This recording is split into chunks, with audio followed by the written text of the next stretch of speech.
ಅವರು ಬ್ರಹ್ಮಸ್ವರೂಪರು. ಮತ್ತೆ ಹಗಲು ಸ್ವರೂಪ ಚಿಂತನೆಯನ್ನು ಮಾಡಿ ಅವರ ಜೀವಿತ ಕಾಲದಲ್ಲಿ ಇದ್ದಂಥ ಮಹಾತ್ಮರವರು. ಅವ್ರು ಹಾಕೊಟ್ಟಂಥ ಮಾರ್ಗ ಬಹಳ ಚೆನ್ನಾಗಿದೆ. ಅವ್ರು ಏನ್ ಹೇಳಿದಾರಪ್ಪ ಅಂದ್ರೆ ಭಗವದ್ಗೀತೆ, ಬ್ರಹ್ಮಸೂತ್ರ, ಉಪನಿಷತ್ತುಗಳ ಸಾರ ಸರ್ವಸ್ವವೇನಂದ್ರೆ ಆತ್ಮಲಾಭವನ್ನು ಪಡ್ಕೊಳ್ರಿ. ಆತ್ಮಲಾಭಾತ್ ಪರಂ ಲಾಭ ನಾವಿದ್ಯತೆ.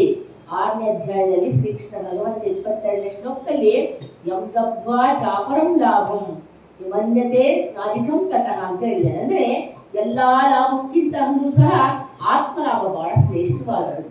ಮನುಷ್ಯನಿಗೆ ಏನ್ ಗೊತ್ತಾ, ಎಲ್ಲಾರು ಒಂದು ಲಾಭ ಬರಬೇಕು ಅಂತ ಹೇಳಿ ಯಾವಾಗಲೂ ಚಿಂತನೆ ಮಾಡ್ತಾ ಇರ್ತಾರೆ. ಮನುಷ್ಯನ ಚಿಂತನೆ ಏನಪ್ಪ ಅಂದ್ರೆ ಲಾಭ ಪಡ್ಕೋಬೇಕು. ಆಶ್ರಮಕ್ಕೆ ಬಂದ್ರೆ ಏನ್ ಲಾಭ ಸಿಗುತ್ತೆ, ಅಲ್ಲಿಗೆ ಹೋದ್ರೆ ಏನ್ ಲಾಭ ಸಿಗುತ್ತೆ, ಎಲ್ಲಾದ್ರೂ ನಾವು ಹೋಗ್ತೀವಲ್ಲ ಏನ್ ಲಾಭ ಸಿಗುತ್ತೆ ಅಂದ್ರೆ ನಮ್ಮ ಲಾಭ ಯಾವ್ದಪ್ಪ ಅಂದ್ರೆ ನಮ್ಮ ಜೀವನಕ್ಕೆ ಆಗುವಂತ ಲಾಭವನ್ನು ನಾವು ಅಪೇಕ್ಷೆ ಪಡ್ತೀವಿ. ನಮ್ಮ ಜೀವನಕ್ಕೆ ಏನೋ ಹಣ ಬೇಕು, ಹಣದಿಂದ ಯಾರು ತೃಪ್ತಿ ಆಗಿದ್ದಾರೆ ಅದಕ್ಕೆ ಕಠೋಪನಿಷತ್ತು ಹೇಳುತ್ತೆ ನಾವಿತ್ತೇನೋ ತರ್ಪಣಿಯೋ ಮನುಷ್ಯ.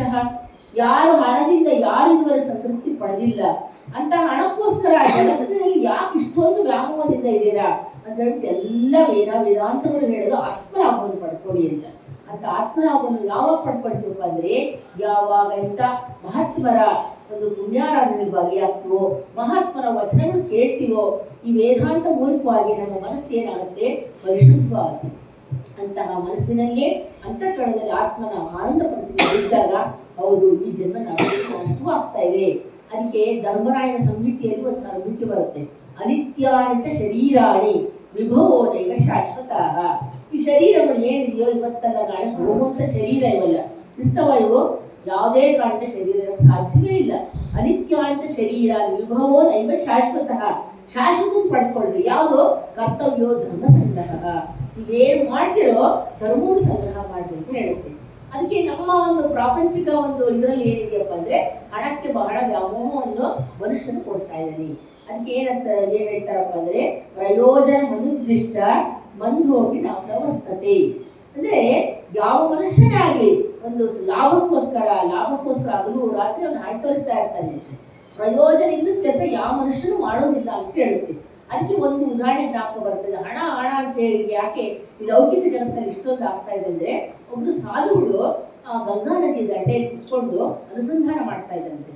ಮಾಡ್ತಾ ಇದ್ದಾರೆ. ಗಂಗಾ ನದಿ ಹತ್ರ ಬಹಳ ಜನ ಹಿಂಗೆ ತೀರ್ಥಯಾತ್ರೆಗೆ ಹೋದವರು ಹೋಗುವಂತ ಪದ್ಧತಿ ಇದೆ. ಅವರು ಅನುಸಂಧಾನ ಮಾಡ್ತಾ ಇದ್ದಾರೆ. ಒಬ್ರು ಬಂದ್ರು, ಯಾರು ಭಕ್ತರು ಬಂದ್ರು, ಆ ಅನುಸಂಧಾನ ಮಾಡೋದ್ ನೋಡಿ ಅವ್ರ ಹತ್ರ 100 ರೂಪಾಯಿ ಇತ್ತು. ಒಂದು ಸ್ವಾಮೀಜಿಗೆ ಹಾಕ್ಬಿಟ್ಟು ಮುಂದೆ ಹೋಗಿದ್ದಾರೆ. ಅವ್ರ ಆ ಕಡೆ ಹೋದ್ರು. ಆಮೇಲೆ ಸ್ವಾಮೀಜಿ ಅವ್ರು ಅನುಸಂಧಾನ ಮಾಡ್ತಾ ಇದ್ದಾರೆ. ಕಣ್ಣು ಬಿಟ್ಟು ನೋಡಿದ್ರೆ 100 ರೂಪಾಯಿ ಇತ್ತಲ್ಲಿ. ಅವರ ಒಂದು ಇದರಲ್ಲಿ 100 ರೂಪಾಯಿ ಇತ್ತು. ಅದನ್ನ ನೋಡಿದ ತಕ್ಷಣ ಅವ್ರಿಗೆ ಏನಾಯ್ತು ಅಂದ್ರೆ, ಈ 100 ರೂಪಾಯಿ ಕೊಟ್ಟೋಗಿದಾರಲ್ಲ, ಈ 100 ರೂಪಾಯಿನ ಏನ್ ಮಾಡ್ತೀವಿ?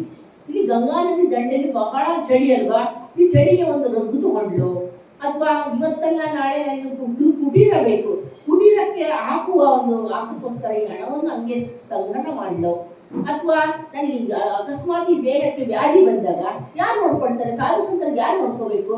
ಈ ಹಣವನ್ನು ಹಾಗೆ ಇಟ್ಕೊಂಡ್ಲ ಅಂತ ಹೇಳ್ಬಿಟ್ಟು ಅದ್ರ ಬಗ್ಗೆ ಚಿಂತನೆ ಮಾಡ್ತಾ ಇದ್ದಾರಂತೆ. ಅದಕ್ಕೆ ನಾವಿತ್ತೇನೋ ತರ್ಪಣಿಯೋ ಮನುಷ್ಯ. ಆ ವಿದ್ಯೆಯಿಂದ ಯಾರು ಇದುವರೆಗೂ ಸಹ ಸಮಾಧಾನ ಸಿಕ್ಕಿಲ್ಲಂತೆ. ಅದಕ್ಕೋಸ್ಕರ ಅವ್ರಿಗೆ ಏನಾಯ್ತು, ಅದೇ ಅನುಸಂಧಾನ ಮಾಡೋದು ಬಿಟ್ಬಿಟ್ಟು ದುಡ್ಡಿನ ಬಗ್ಗೆ ಚಿಂತನೆ ಮಾಡ್ತಾ ಇದ್ದಾರೆ. ಈ 100 ರೂಪಾಯಿ ಏನ್ ಮಾಡೋಣ, ಈ 100 ರೂಪಾಯಿ ಸಿಕ್ಕಿದ್ರೆ ಏನ್ ಮಾಡೋದು ಅಂತ ಹಾಗೆ ಮಾಡಿ 2-3 ಗಂಟೆ ಕಾಲ ಅವ್ರಿಗೆ ಬಹಳ ಒಂದು ಇದಾಯ್ತಂತೆ. ಏನ್ ಮಾಡೋದು ಅನ್ನೋದು ಗೊತ್ತಾಗಲಿಲ್ಲಂತೆ. ಅವಾಗ ಒಂದು ಸರಿ ಜ್ಞಾಪಿಸ್ಕೊಂಡು, ನಾನು ಇಷ್ಟು ದಿನ ಅನುಸಂಧಾನ ಮಾಡೋದೇನು, ಅಜಪ ಗಾಯತ್ರಿನೂ ಮಾಡಿದ್ದೀನಿ, ನಾನು ತತ್ವಚಿಂತನೆಯನ್ನು ಮಾಡಿದ್ದೀನಿ, ಈ 100 ರೂಪಾಯಿಗೋಸ್ಕರ ನನ್ನ ಒಂದು ಈ ಧ್ಯಾನವೇ ಹಾಳಾಗೋಯ್ತಲ್ಲ ಅಂತೇಳಿ ಆ 100 ರೂಪಾಯಿ ತಮ್ಮ ಗಂಗಾದಲ್ಲಿ ಬಿಸಾಕ್ಬಿಟ್ರಂತೆ. ಇದಿದ್ರೆ ತಾನು ಇಷ್ಟೊಂದು ಚಿಂತನೆ ಬರೋದು, ಇದಿಲ್ಲ ಏನಾಗ್ತಿತ್ತು, ಅನುಸಂಧಾನ ನಡೀತಾ ಇತ್ತು ಅಂತ ಹೇಳ್ಬಿಟ್ಟು ಬಿಸಾಕಿದಂತೆ. ಹಾಗೆ ನಮ್ಮ ಜೀವಿತ ಕಾಲದಲ್ಲಿ ನಾವು ಏನ್ ಮಾಡಿದ್ವಿ ಅಂದ್ರೆ